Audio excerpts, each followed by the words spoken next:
Hello tout le monde, j'espère que ça joue. On est content de vous retrouver aujourd'hui pour une vidéo. Nos meilleurs vœux pour 2020. Bonne année à tous, bonne année 2020, plein de succès, à l'accoutumée comme on dit, plein de belles choses, surtout la santé. On est content, mon frère et moi, de vous retrouver après ces quelques semaines d'absence et de pause en fait, tout simplement, de vacances, bien méritées, je crois. Ça faisait du bien de se stopper un petit peu, on en avait besoin. Et une petite différence dans la chaîne YouTube cette nouvelle année, c'est ce fond studio, ce studio où on est aujourd'hui. Il va certainement amener à bien évoluer. C'est un peu tout neuf. On vient d'installer ça un petit peu juste avant de tourner cette vidéo. Pour cette première vidéo de l'année 2020, on va vous parler d'une montre un petit peu particulière, un modèle dont ça faisait super longtemps, en fait, depuis quasiment la création de la chaîne YouTube, qu'on rêvait de pouvoir vous parler de ce modèle, qu'on avait hâte de pouvoir toucher et dont on avait surtout hâte de pouvoir vous parler. Oui, en l'occurrence, c'est un modèle pas facile à obtenir pour filmer, d'une part, et puis pas facile aussi à obtenir en magasin. On n'est pas là de nouveau pour vous refaire l'apologie, mais vous pouvez comprendre que c'est une Rolex. Et c'est la Rolex Daytona. Et là, c'est le modèle pré-céramique, donc juste avant le modèle céramique, c'est la 116-520, avec le cadran blanc, parce qu'en l'occurrence, vous savez que ce modèle-là est disponible en blanc et en noir. On a eu la chance d'avoir le cadran blanc, parce que c'est vrai que moi, c'est quelque chose qui change un petit peu. Les modèles professionnels de chez Rolex, cadran blanc, il n'y en a pas tant que ça, hormis l'Explorer 2 et puis cette Daytona. Donc, on est super fiers et contents de pouvoir vous montrer cette Rolex-là, lunettes acier, la modèle 116-520.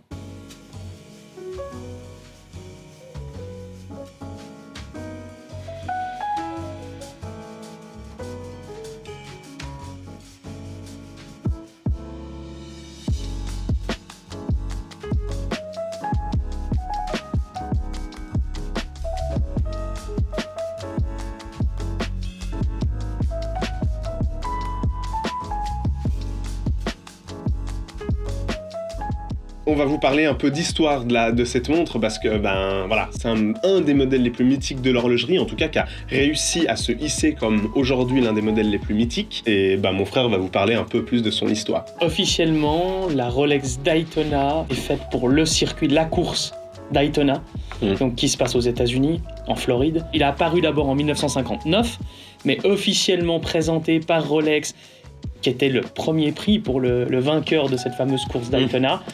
Avec la petite écriture Daytona sur la montre, est apparu en 1963. C'est un modèle qui a été orienté pour l'automobile, effectivement pour ce circuit-là. D'une part pour sa lisibilité, grâce à ces 3 compteurs qui se différencient du reste du cadran, donc on les distingue tout de suite. Un chronographe bien particulier. J'imagine qu'un pilote à l'époque devait beaucoup plus facilement lire si on compare par exemple avec une Spin Master. Ouais, clairement. Alors la Spin Master est beaucoup plus...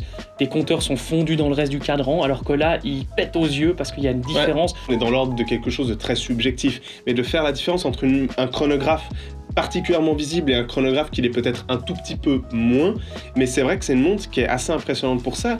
En un coup d'œil, on tend son poignet, on regarde littéralement une demi-seconde et on a presque tous les éléments avec un peu d'entraînement et certainement le bon regard qu'il faut. C'est vrai que pour ça, elle est assez impressionnante, surtout en fond blanc. On voit rarement des modèles sportifs en fond blanc. On a eu aussi l'Oyster Quartz en Datejust. C'est un petit peu l'impression que ça nous a donné. C'est un tel changement que finalement on est tout content de porter un fond blanc sur une montre sportive chez Rolex. Ouais, c'est vrai. Donc c'est toujours un plaisir. N'oubliez pas que toutes ces montres professionnelles ont un usage, comme son nom l'indique, professionnel. Et maintenant, elles ont été détournées au quotidien. Et nous, on va vous parler justement un petit peu de ce qu'on ressent de cette montre au quotidien dans les rues de Genève.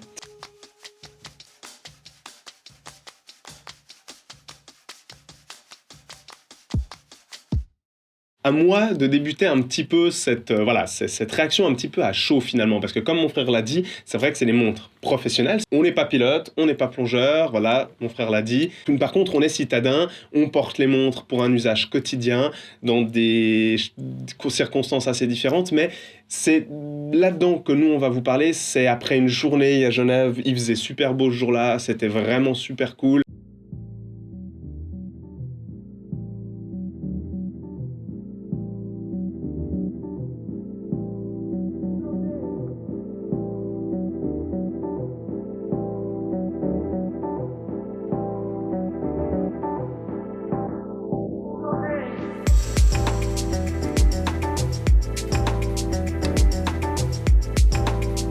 C'était la toute première fois que je mettais au poignet une Rolex Daytona.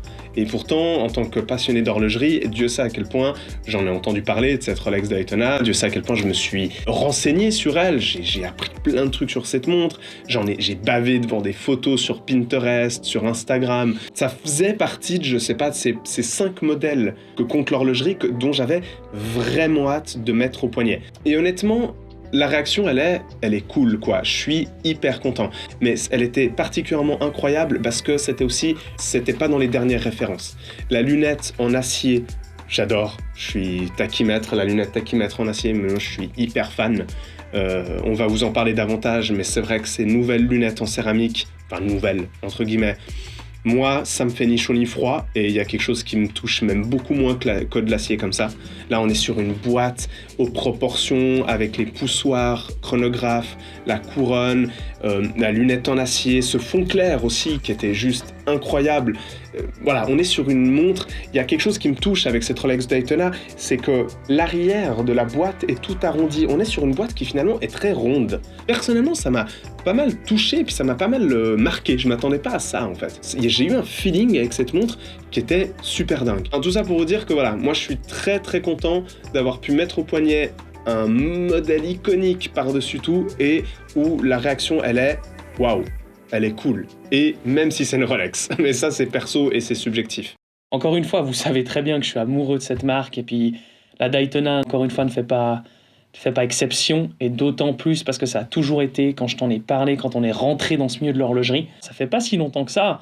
Après y avoir pensé, ça fait peut-être, je sais pas moi, 7-8 ans que je suis passionné par les montres. Ouais, et moi encore moins. Donc voilà, la première chose que je t'ai parlé, c'est la Rolex Daytona. Oui, c'est vrai. J'en avais aucune idée de la liste d'attente en boutique, qui était moins longue que maintenant.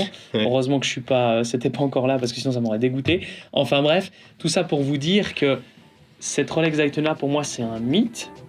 D'une part, parce que c'est très compliqué de la voir. Là, on voulait la filmer, ça fait longtemps.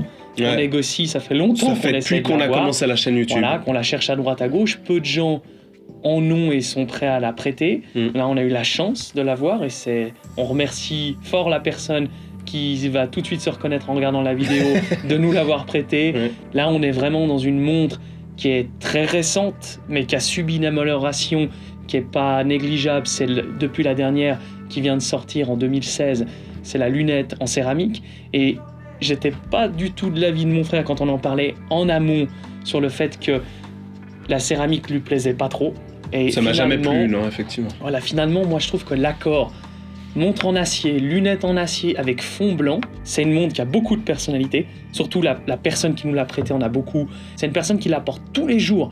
Donc c'est une montre qui a vécu puis qui va vivre encore plein de choses. Ouais. Et c'est vrai que on est rentré dans l'histoire de cette montre. On est reparti avec cette montre-là.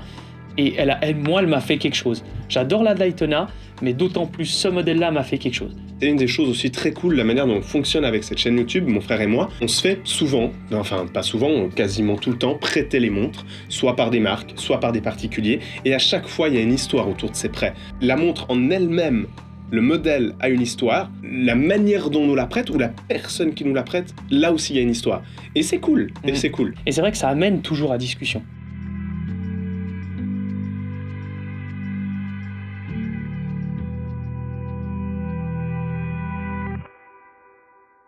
Ce modèle Rolex Daytona avec lunettes en acier équipe le calibre 41-30, qui est le calibre qui équipe les Daytona depuis les années 2000. Donc il y a 72 heures de réserve de marche. Si je ne me trompe pas, c'est le modèle qui avait la plus grande réserve de marche. On garde un boîtier Oyster, donc on a un minimum de 100 mètres de profondeur. Les poussoirs de chronographe sont vissés.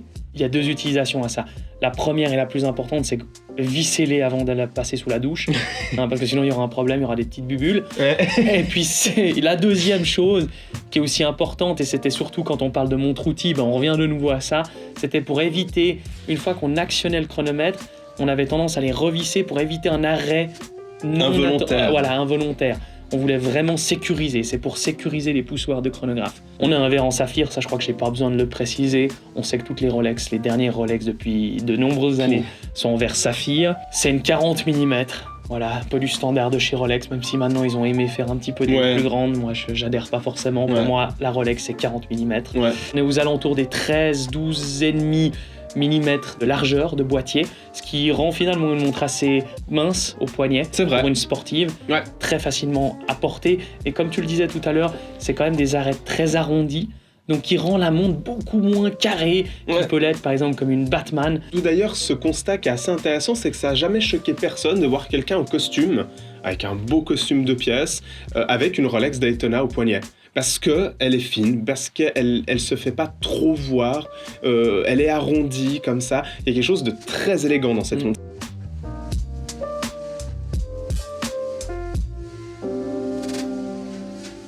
Bonne année encore une fois, on voulait marquer le coup pour cette nouvelle année 2020. Voilà, on s'est fait un studio propre, plus ou moins propre. Plus ou moins propre. Voilà, dites-nous dans les commentaires ce que vous avez envie de voir. On a mis quelques tableaux derrière nous, on a un projecteur, on a les lumières qu'il faut, on a tout ce qu'il faut. Les photos derrière nous, c'est des photos que vous pouvez retrouver sur notre Instagram, c'est des photos qui sont faites par nous, donc Exactement. c'est pas anecdotique. Petite pub, Voilà. hein, mais on n'est pas sponsorisé par nous-mêmes. Mais tout ça pour vous dire que voilà, ça nous fait plaisir de faire quelque chose. On a envie de se professionnaliser, on a envie de faire quelque chose parce que nos plans extérieurs, je pense, qu'ils sont pas trop vilains. Ouais. Et on avait aussi envie que nos plans paroles ressemblent à quelque chose. Ouais. C'était pas facile, dehors en hiver, on sky les niches. Et puis, faites-nous aussi savoir dans les commentaires, c'est important, on aime avoir votre avis. Et comme d'habitude, n'oubliez pas, pour nous aider à avancer, pour nous soutenir, de liker, de commenter, de partager ces vidéos, d'activer la cloche des notifications. Et puis n'oubliez pas, Soyez à l'heure.